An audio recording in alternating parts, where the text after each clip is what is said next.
पे जीवन पॉसिबल ही नहीं संभव होगा। अब ये बदलाव की प्रक्रिया कैसे शुरू होती है वो हम थोड़ा समझ लेते हैं। और जैसे ही टकराता है तो पृथ्वी के कुछ भागों को उड़ा देता है, जो अन्य गैस है उनको ऑक्सीजन में कन्वर्ट कर दिया जाता है। ठीक है। हेलो दोस्तों, नमस्कार। स्वागत है फिर से आप लोगों का। जैसा कि पिछले चैप्टर में या फिर पिछले क्लास में मैंने चर्चा किया था, ब्रह्मांड की उत्पत्ति कैसे हुई थी उसके बारे में चर्चा किया था। और वहाँ पे मैंने बताया था कि किस तरह से जो अभी आप ग्रह देख पा रहे हैं या फिर जितने भी तारे हैं वो जो आप देख पा रहे हैं उसका निर्माण कैसे हुआ, ये पूरी प्रक्रिया मैंने समझाया था। और हम अगर बात करें वहाँ पे तो एक बहुत अच्छी सिद्धांत जो मैंने बताया था वो था बिग बैंग थ्योरी। क्या था वो? बिग बैंग सिद्धांत मैंने बताया था, बिग बैंग थ्योरी बताया था। ठीक है, जिसमें ये बताया था कि किस तरह से पृथ्वी का निर्माण, उसके साथ साथ तारों का निर्माण संभव हुआ। ठीक है, अब आज की जो क्लास है उसमें हम ये चर्चा करेंगे कि तारा का निर्माण हो गया, पृथ्वी का निर्माण हो गया, उसके बाद क्या। देखिएगा, जब तारा का निर्माण हो जाता है, पृथ्वी बन जाता है, तो आप जो अभी आप जैसा पृथ्वी देखते हैं ना वैसा बिल्कुल नहीं होता है। देखिएगा, वो एक ऐसा समय था जहाँ पे देखिएगा जो तापमान है वो बहुत ज़्यादा अधिक था, इतना अधिक था कि वहाँ पे जीवन पॉसिबल ही नहीं था। कुछ इस प्रकार की संरचना थी। उसके अलावा अगर बात करें तो जो अभी आप वायुमंडल में देखते हैं कि ऑक्सीजन है, नाइट्रोजन है, ऑक्सीजन जो है अधिक मात्रा में पाई जाती है, जिससे जो जीव जंतु है वो आसानी से सस्टेन कर पाते हैं। तो ऐसा नहीं था। अभी का जो आप वायुमंडल देख पाते हैं वो और उस समय जब पृथ्वी का निर्माण हुआ था उस समय का वायुमंडल में बहुत ज्यादा अंतर देखने को मिलता है। ठीक है, फिर क्या होता है, धीरे धीरे वो जो वायुमंडल है वो चेंज होते जाता है। और क्या होता है, जैसे अभी हम वायुमंडल देख पा रहे हैं जिस प्रकार का वायुमंडल, उस प्रकार के वायुमंडल का निर्माण होता है। ठीक है, तो आज हम उसी को समझने का प्रयास करते हैं कि किस तरह से जो ग्रह है वो बना, फिर ग्रह पर कैसे जीवन की संभावना आई, फिर ग्रह से जो उपग्रह है वो कैसे बना, ये बारी बारी से हम चर्चा कर लेते हैं। ठीक है, तो देखिएगा जो हमारा टॉपिक है, कहा गया है क्या, ग्रहों का निर्माण। क्या है हमारा टॉपिक? ग्रहों का निर्माण, यानी कि ग्रहों का जो निर्माण हुआ था वो कैसे हुआ था, किस प्रकार से हुआ था ग्रहों का। तो देखिएगा, कहा गया क्या, हम बताए थे ग्रह का निर्माण जो हुआ था वो सौर निहारिका के द्वारा हुआ था। ठीक है, सौर निहारिका में क्या है, बहुत सारे तारे। ठीक है, तारों का जो समूह है वो क्या हो रहा था, आपस में एक जगह कलेक्ट हो रहा था। उसके बाद क्या होता है, धीरे धीरे उसमें विभेदन की प्रक्रिया शुरू होती है। और विभेदन की प्रक्रिया से क्या होता है, कई सारे कण एक जगह इकट्ठा होते हैं और उसके बाद जाकर के एक मेन सूर्य का निर्माण होता है। और उसके चारों साइड धीरे धीरे क्या होते हैं, जो ग्रह हैं उन ग्रहों का निर्माण होता है। जैसे यहाँ पे लिखा गया है, सौर निहारिका का संकुचन तथा इसके चारों ओर चक्राकार डिस्क बनना। चक्राकार डिस्क इस तरह से बनता है। ठीक है, अब जैसे ही चक्राकार डिस्क बनेगा ना, तो यहाँ पे मान लीजिए कोई कण है, कोई कण यहाँ पे। ठीक है, तो यहाँ पे क्या होगा, ये कण जो है ना उसका समूहन होगा, वो धीरे धीरे इकट्ठा होंगे और इस तरह से क्या होगा, ग्रह का निर्माण होगा। जैसे यहाँ पे लिखा गया है, क्या लिखा गया है, धूल कणों का आपस में जोड़ना, जिन्हें यहाँ पे एक बहुत ही अच्छा नाम दिया गया है, प्लेनेट सिमल। ठीक है, तो इस प्रक्रिया के द्वारा क्या होता है, ये जो ग्रह है उनका निर्माण होता है। ठीक है, और इस तरह से क्या होता है, अलग अलग ग्रहों का निर्माण होता है और वो फिर क्या होता है, सूर्य के चारों साइड उसी तरह से चक्कर लगाना शुरू कर देते हैं। ठीक है, अब देखो जब पृथ्वी का निर्माण हो गया तो आप देखिएगा, पृथ्वी शुरुआत में हम क्या बताए थे कि वो बिल्कुल ही एक ऐसा ग्रह था जिसका तापमान बहुत ज्यादा है, इतना ज्यादा है कि वहां पे जीवन संभव ही नहीं है। उसके साथ साथ वहां पे जो गैस है, तो उसमें देखिएगा जो अभी आप जैसा गैस देख पाते हैं वैसा गैस बिल्कुल वहां पे नहीं था। ठीक है, यानी कि जीवन वहां पे पॉसिबल है ही नहीं। फिर क्या होता है, वहां के वायुमंडल में धीरे धीरे संशोधन होता है और कुछ बदलाव देखने को मिलता है। और उसी बदलाव के बाद फिर क्या देखने को मिलता है कि धीरे धीरे वहां पे जीवन संभव होगा। अब ये बदलाव की प्रक्रिया कैसे शुरू होती है वो हम थोड़ा समझ लेते हैं, किस तरह से ये बदलते हैं और धीरे धीरे इसका निर्माण होता है। देखिएगा, यहाँ पे जो ग्रह बने थे, कितने ग्रह टोटल, 8 ग्रह बने थे, जिसमें आप लोगों को याद होगा, बुध, शुक्र, पृथ्वी, मंगल, बृहस्पति, शनि, अरुण और एक क्या है, वरुण। तो इस तरह से अलग अलग प्रकार के ग्रह का निर्माण होता है। तो यहाँ पे देखिएगा क्या किया गया है, जितने भी ग्रह बने हुए थे ना, उस ग्रहों को क्या किया गया है, दो भागों में विभाजित किया गया। जैसे देखिएगा, एक को कहा गया पार्थिव ग्रह और दूसरे को कहा गया है क्या, जोवियन ग्रह। एक है क्या, टेरेस्ट्रियल प्लैनेट और सेकंड नंबर क्या है, जोवियन प्लैनेट। अब देखना, ये जो है ना, अलग अलग जो वर्गीकरण किया है, उसके भी अलग अलग आधार है। ठीक है, यानी कि किस आधार पर इसको वर्गीकृत किया गया वो थोड़ा हम समझ लेते हैं। तो देखिएगा, जैसे ये हम मान लेते हैं, ये है सूर्य हमारा, ये क्या है, सूर्य है।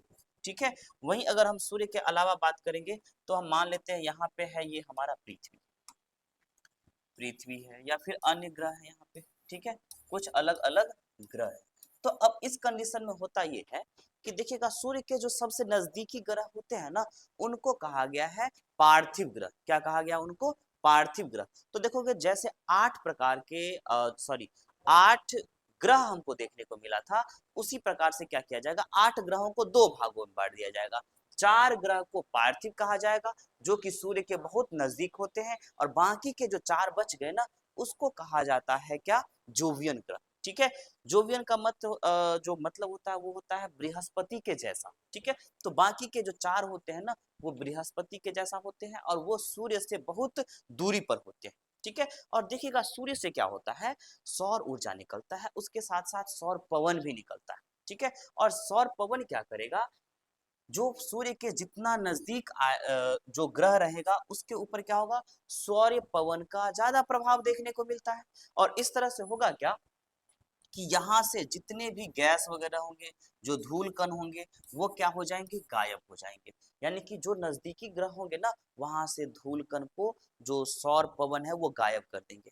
ठीक है, क्यों, क्योंकि सौर पवन में क्या है, बहुत ही ज्यादा टेम्परेचर देखने को मिलता है।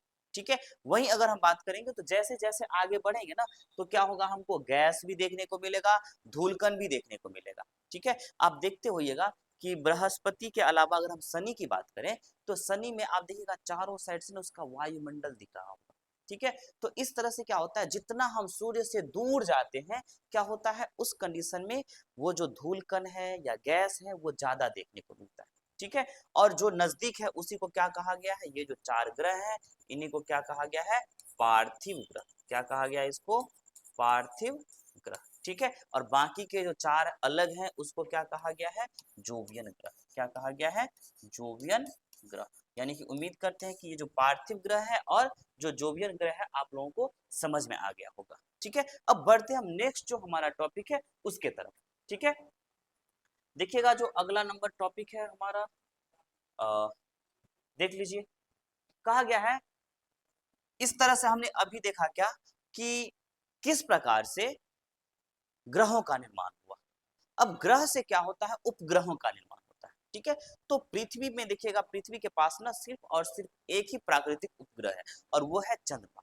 तो चंद्रमा के जो निर्माण हुए थे, उस चंद्रमा के निर्माण से संबंधित कई सारे विद्वानों में अलग अलग विचारधाराएं प्रचलित है। ठीक है, जिसमें जो सर्वमान्य विचारधारा है उसको कहा गया है यहाँ पे द बिग स्प्लैट। क्या कहा गया है, द बिग स्प्लैट। इसका मतलब ये हुआ कि क्या हुआ, एक पृथ्वी था और एक दूसरा छोटा सा पदार्थ आया।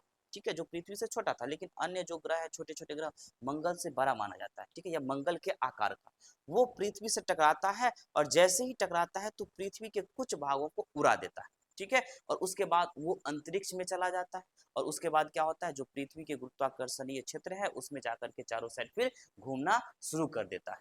ठीक है, और इस प्रकार से चंद्रमा का निर्माण होता है। इसी को कहा गया है क्या, द बिग स्प्लैट। ठीक है, इसी को कहा गया है आधुनिक सिद्धांत, द बिग स्प्लैट। लेकिन देखिएगा, आधुनिक सिद्धांत आने से पहले कई सारे वैज्ञानिक ऐसे हुए हैं जो चंद्रमा के निर्माण से संबंधित अलग अलग विचार को प्रस्तुत किए हैं। जैसे उसमें एक व्यक्ति है, यहाँ पे देखिएगा, जॉर्ज डार्विन। ठीक है, उनका मानना क्या है, देखो, कहा गया क्या, चंद्रमा के निर्माण से संबंधित मत कब, 1838 में जॉर्ज डार्विन द्वारा प्रस्तुत किया गया। और इनका जो विचार है उसको क्या कहा गया है, डंबल बनना। डंबल बनने का मतलब ये हुआ कि इनका मानना क्या था, ध्यान दीजिएगा, कि ये पृथ्वी है, ठीक है। पृथ्वी क्या हुआ, धीरे धीरे ये इस तरह से ऐसा बना, ठीक है। उसके बाद क्या हुआ, इस तरह से इन्होंने डंबल का निर्माण किया ऐसे करके। फिर क्या होता है, ये जो डंबल है, ये डंबल क्या होगा, फिर देखिएगा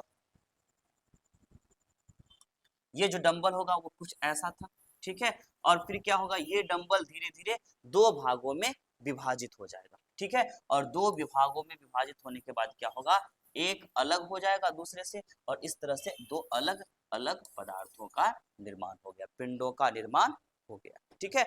इस तरह से मानना था किनका, जो हमारा डार्विन है उनका मानना था, ठीक है। यानी कि जो डार्विन के द्वारा प्रस्तुत किया गया था वो, यानी कि उन्होंने बताया कि बंडल था जो बीच में पतला था, दोनों साइड क्या है, बड़ा सा साइज है। फिर क्या होगा, बीच से वो धीरे धीरे एक दूसरे से अलग होते चले जाएंगे, और इस तरह से क्या हुआ है, चंद्रमा का निर्माण हुआ है। ये मानना था किनका, डार्विन का। लेकिन याद रखिएगा ये पुराना विचारधारा है, और आधुनिक जो विचारधारा है उसको क्या कहा गया है, द बिग स्प्लैट। क्या कहा गया है, द बिग स्प्लैट। बढ़ते हैं नेक्स्ट टॉपिक की तरफ। तो अगला नंबर जो टॉपिक है हमारा, उस पर देखिएगा यहाँ पे कहा गया पृथ्वी का इतिहास। क्या कहा गया है, पृथ्वी का इतिहास। तो पृथ्वी का इतिहास थोड़ा समझ लीजिएगा। पृथ्वी के इतिहास की बात करें तो हम बताए थे पृथ्वी जो है ना, शुरुआत में क्या है, एक गर्म चट्टान है, ठीक है। और वहां पे जो गैस है ना, वो अभी जैसा गैस देख रहे हैं वैसा गैस नहीं था, ठीक है। वहां पे देखिएगा हाइड्रोजन और हीलियम की अधिकता होती, ठीक है। फिर क्या होगा, देखिएगा जैसे जैसे पृथ्वी ठंडा होगा तो क्या होगा, जो चट्टान होंगे ना उसमें दरारें आएगी, ठीक है। इससे होगा क्या कि जगह जगह पर ना ज्वालामुखी निकलेगा, ठीक है। और ज्वालामुखी जैसे ही निकलता है तो उस कंडीशन में ज्वालामुखी के साथ साथ बहुत सारे जलवाष्प भी निकलते हैं, जलवाष्प के साथ साथ कई सारी गैसें भी निकलती है, ठीक है। और क्या होता है, जैसे ही जलवाष्प निकलेगा ना, ध्यान देना, जैसे ही जलवाष्प निकलेगा तो उस कंडीशन में क्या होता है, जलवाष्प पृथ्वी से ऊपर जाएगा, और फिर एक समय में वही क्या हो जाएगा, बारिश बन करके नीचे गिरेगा, ठीक है। और इस तरह से क्या होगा, धीरे धीरे पृथ्वी कई हजारों करोड़ों वर्ष में धीरे धीरे वो ठंडा होती चली जाएगी, ठीक है। और यहाँ से क्या होगा, चट्टानों का निर्माण शुरू होता है, ठीक है। अब देखना, शुरुआत में क्या बताए थे कि हाइड्रोजन और हीलियम से रहता है, लेकिन बाद में क्या होगा, वहां पे जलवाष्प भी आ जाएगा, ठीक है। कार्बन डाइऑक्साइड भी आ जाएगा, और धीरे धीरे क्या होगा, जो वायुमंडल है ना, उस वायुमंडल में संशोधन शुरू हो जाता है, यानी कि बदलाव शुरू हो जाता है, ठीक है। क्या बदलाव होता है देख लो, जैसे कहा गया गर्म चट्टान वीरान ग्रह, जहाँ पे वायुमंडल विरल था, नहीं के बराबर था। कहा गया है यह हाइड्रोजन और हीलियम से बना था, ठीक है। जो वायुमंडल है यहाँ का, वो सिर्फ उसमें सिर्फ और सिर्फ हाइड्रोजन और हीलियम गैस पाया गया था। कहा गया है पृथ्वी की संरचना परतदार। अब देखना, यहाँ पे जो पृथ्वी बना हुआ था उसमें देखिएगा जो ज्यादा घनत्व वाले पदार्थ थे वो पृथ्वी के केंद्र में चला गया था, और उसके अलावा अगर बात करें तो जिनका घनत्व कम था जिस पदार्थ का, वो पृथ्वी के केंद्र से बाहर की तरफ था, ठीक है। और इस तरह से क्या हुआ, पृथ्वी का विभेदीकरण। इसको क्या बोलते हैं हम, देखिएगा एक विभेदीकरण। देखोगे ये पृथ्वी है, इस तरह से हम मान लेते हैं ये पृथ्वी, ठीक है। उसके अलावा अगर बात करें तो हम मान लेते हैं कि जो जिनका न बहुत ही ज्यादा घनत्व है वो यहाँ पे केंद्र में क्या है, संकेंद्रित है, ठीक है। इससे कम घनत्व वाले होंगे वो क्या होंगे, वो भी इसके अगल बगल में कहीं पे क्या होंगे, संकेंद्रित रहेंगे इस तरह से, ठीक है। तो ये होंगे, ये जो केंद्र में है उससे थोड़ा कम घनत्व वाला पदार्थ है। वहीं अगर हम बात करेंगे तो एक तीसरा पदार्थ लेते हैं जिनका घनत्व क्या है, उससे भी और ज्यादा कम है, ठीक है। तो इस तरह से क्या हुआ, विभेदन की प्रक्रिया शुरू होती है, ठीक है। यही कहलाता है विभेदन, कि ज्यादा घनत्व वाला अंतर, उससे कम घनत्व वाला उससे बाहर, उससे भी कम घनत्व वाला उससे बाहर, ठीक है। क्या कहलाता है ये, विभेदन, या फिर इसी को कहा जाता है डिफरेंशिएशन, ठीक है। तो विभेदन जैसे ही होगा ना, तो पृथ्वी में अलग अलग परत बनेगा, ठीक है, अलग अलग परतदार जो संरचनाएं हैं उसका निर्माण होगा, ठीक है। देख लेते थोड़ा, यहाँ पे कहा गया क्या, स्थल मंडल का जो विकास है अत्यधिक ताप के कारण आंशिक द्रव तापमान कम होने के साथ साथ विभेदन यानी कि डिफरेंशिएशन शुरू हुआ, और थिया नामक पिंड के टकराने से। ध्यान देना, जो बिग स्प्लैट हम बताए थे उसमें क्या था, एक पिंड आकर के टकराया, ठीक है। टकराने के बाद पृथ्वी से क्या हुआ, वो अलग चला गया, और वो जो कुछ पार्ट को उड़ा करके ले गया वो अंतरिक्ष में पृथ्वी के चारों साइड घूमने लगा, ठीक है। तो जो पिंड टकराया है उसका नाम क्या है यहाँ पे, थिया। क्या नाम है, थिया नामक पिंड क्या होता है, पृथ्वी से टकराता है। और माना जाता है कि वो जहां पे टकराया था ना, वहां पे गड्ढा कर दिया, और वही जो गड्ढा है अभी के समय में प्रशांत महासागर वहां पे बना हुआ है। ठीक है, ऐसा वैज्ञानिकों का मानना है। कहा गया है यहाँ पे टकराने से पृथ्वी के तापमान में पुनः वृद्धि हुई और पृथ्वी का बाहरी हिस्सा पिघला। अब देखना, जैसे ही टकराएगा दो पिंड तो क्या होगा, टेम्परेचर तो बढ़ेगा ही, क्योंकि इतना ज्यादा भीषण टक्कर है जिसमें पृथ्वी के कुछ भागों को उड़ा करके लेके चला गया। ठीक है, इसका मतलब यहाँ पे टेम्परेचर फिर से बहुत ज्यादा बढ़ गया होगा। कब, जब चंद्रमा का निर्माण हुआ था तब की बात है। ठीक है, बढ़ते हैं, जो हमारा नेक्स्ट जो टॉपिक है उसमें कहा गया है क्या, वायुमंडल एवं जलमंडल का विकास। तो अभी तक हमने समझा कि पृथ्वी का कैसे निर्माण, ग्रह कैसे बने, उसके अलावा उपग्रह के बाद उपग्रहों का निर्माण कैसे हुआ, ये भी मैंने समझ लिया। अब हम थोड़ा समझ लेते हैं कि जैसे ग्रह बन गया, तो ग्रह बनने के बाद यहाँ पे किस प्रकार से स्थल मंडल के साथ साथ जो जल मंडल है उसका विकास होगा, जो वायुमंडल है उसका विकास होगा। फिर उसके बाद अगर बात करें तो यहाँ पे कुछ जीव जंतु भी आएंगे, यानी कि जैव मंडल का विकास कैसे होता है, इस पूरी प्रक्रिया को हम थोड़ा समझ लेते हैं। ठीक है, तो देखिएगा यहाँ पे कहा गया क्या, वर्तमान वायुमंडल का विकास 3 अवस्थाओं में होता है। ठीक है, अब 3 अवस्था कौन कौन सा है, जो प्रथम अवस्था है उसमें कहा गया क्या, हाइड्रोजन हीलियम की अधिकता। ठीक है, और कहा गया सौर पवन के कारण इसको पृथ्वी से दूर कर दिया गया। ठीक है, कहां से, अब देखना यहाँ पे हमने ब्रैकेट में लिख दिया क्या, सभी पार्थिव ग्रह। देखिएगा, जो सौर पवन होता है वो क्या करता है, जो पार्थिव ग्रह होते हैं वहां से इन गैस वगैरह सबको क्या करते हैं, दूर धकेल देते हैं। ठीक है, यानी कि दूर कर देते हैं। ये पहला चरण था। ठीक है, हमारे जो वायुमंडल है उसके निर्माण का ये पहला चरण है। कहा गया दूसरा अवस्था में पृथ्वी को ठंडा होने व विभेदन से इसके अंदरूनी भागों में से गैस तथा जलवाष्प बाहर निकली। अब जैसे जैसे पृथ्वी ठंडा होगा तो क्या बताए थे कि ज्वालामुखी निकलेगा, और ज्वालामुखी निकलेगा तो उसके द्वारा क्या होगा, बहुत सारे गैस भी ऊपर आएंगी, और गैस के साथ साथ क्या होगा, जलवाष्प भी निकलेगा। ठीक है, वहीं अगर हम बात करें तो अगला नंबर जो टॉपिक है उसमें कहा गया है प्रारंभ में। ध्यान देना यहाँ पे, ये शुरुआत में, ये सॉरी एक मिनट थोड़ा रुक जाइएगा। ये द्वितीय अवस्था है, और तृतीय अवस्था की बात करेंगे तो देखिएगा ये जो जलवाष्प निकला है ना, इसमें भी थोड़ा बदलाव देखने को मिलेगा बाद में। ठीक है, पहले जलीय जीव आएंगे, उसके बाद देखिएगा कुछ ऐसे जीव होंगे जो उभयचर होंगे, और फिर वो क्या करेंगे, वायुमंडल में संशोधन करेंगे। कार्बन डाइऑक्साइड बढ़ जाने की वजह से क्या होता है, पेड़ पौधा बहुत ज्यादा आ जाएंगे, और पेड़ पौधा आएंगे तो वो क्या करेंगे, कार्बन डाइऑक्साइड को ऑक्सीजन में बदल देंगे, और यहाँ से क्या होगा, वायुमंडल में जो तीसरा परिवर्तन है, तीसरी अवस्था का परिवर्तन है, वो देखने को मिलता है। ठीक है, बढ़ते हैं हम। कहा गया यहाँ पे प्रारंभ में जलवाष्प, नाइट्रोजन, कार्बन डाइऑक्साइड, मीथेन और अमोनिया अधिक मात्रा में उपलब्ध थी। ये जो गैसें हैं वो क्या है, प्रारंभ की बात है, शुरुआत में ये सब बहुत ज्यादा है। जब ज्वालामुखी आता है उस समय में ना मानव या फिर जितने भी जीव जंतु है इसका विकास नहीं हुआ था, तब की बात है। उस समय में ये जो गैस है वो बहुत ज्यादा है।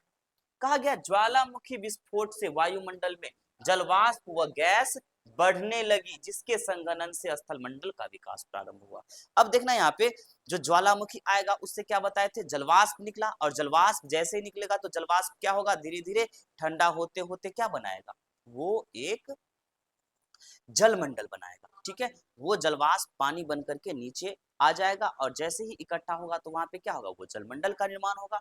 फिर कहा गया है यहाँ पे जलमंडल में क्या होगा, फिर जलीय जीवों का विकास संभव। ठीक है, अब देखा बहुत सारे ऐसे जीव होते हैं जो जल में ही रहते हैं।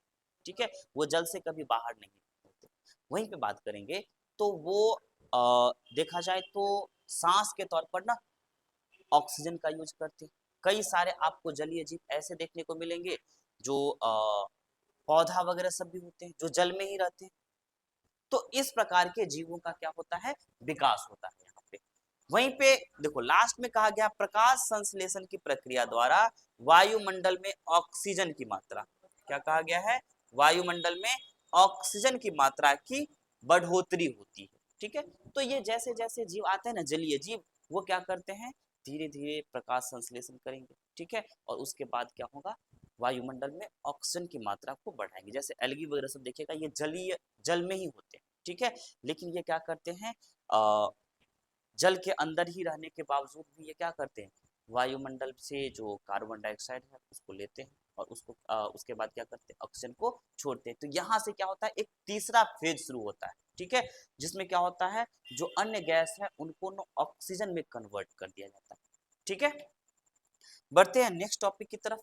तो जो हमारा अगला नंबर पॉइंट यहाँ पे लिखा गया है क्या, कि वायुमंडल जीवन के विकास के लिए अनुकूल नहीं था। शुरुआत में बात करें तो बताए थे कि जीवन का विकास संभव नहीं था, ऐसा कंडीशन था। लेकिन होता यहाँ पे है क्या, बाद में जीवन की उत्पत्ति संभव हुई। कैसे संभव हुई वो समझ लेते हैं।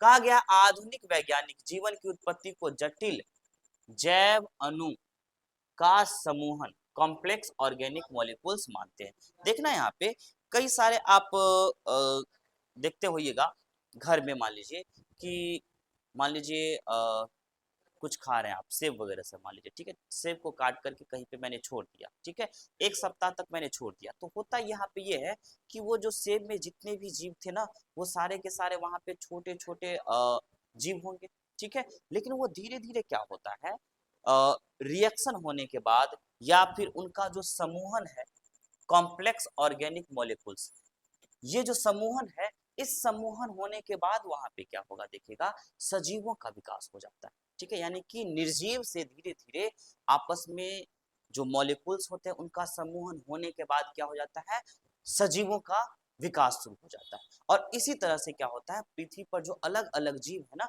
उनका विकास संभव हो पाया। कहा गया यहीं से एक कोशिकीय जीव से आधुनिक मानव तक का विकास संभव हो पाया, ठीक है। और यहाँ से क्या होता है, एक कोशिकीय जीव से, जो अभी हम मनुष्य के तौर पर देख रहे हैं कि बहुत सारे जीव हैं, अलग अलग जीव हैं, तो उनका विकास संभव हुआ। अब देखना यहाँ पे शुरुआत में जो जीव आया था ना, वो वैसा जीव आया था जो सिर्फ और सिर्फ क्या था, जलमंडल में ही रहता था, ठीक है। फिर बाद में कुछ ऐसे जीव आए जो जलमंडल में भी रहते थे और स्थल मंडल में भी रहते थे, ठीक है, जिसको सरीसृप बोलते हैं, आप लोग उभयचर बोलते हैं। तो देखिएगा इस तरह के जीव आएंगे जो जल में भी रह सके और स्थल पर भी रह सके। और फिर क्या होता है, उसके बाद धीरे धीरे ऐसे जीव आ जाते हैं जो सिर्फ और सिर्फ स्थल पर ही रहना पसंद करते हैं, ठीक है, या उनका जो अपना एक नेचर होता है वो स्थल ही होता है, जल नहीं होता है, ठीक है। और इस तरह से क्या होता है, जीवों की उत्पत्ति शुरू हो जाती है, ठीक है। और ये जो चैप्टर है, ये देखिएगा आप लोगों को अगर पढ़ना होगा ना, तो 11th क्लास निकालिएगा और 11th क्लास का जो सेकंड नंबर चैप्टर है ना, उसमें ये सभी बातें लिखी गई है जिस तरह से मैंने बताया है। तो आप हो सकता है कि बुक पढ़िएगा ना, तो वहां पे आपको बेहतर तरीके से समझ में आ सकता है, ठीक है। तो उम्मीद करते हैं कि ये क्लास आपको अच्छा लगा होगा, ठीक है। मिलते हैं फिर से एक नए क्लास के साथ, तब तक के लिए धन्यवाद।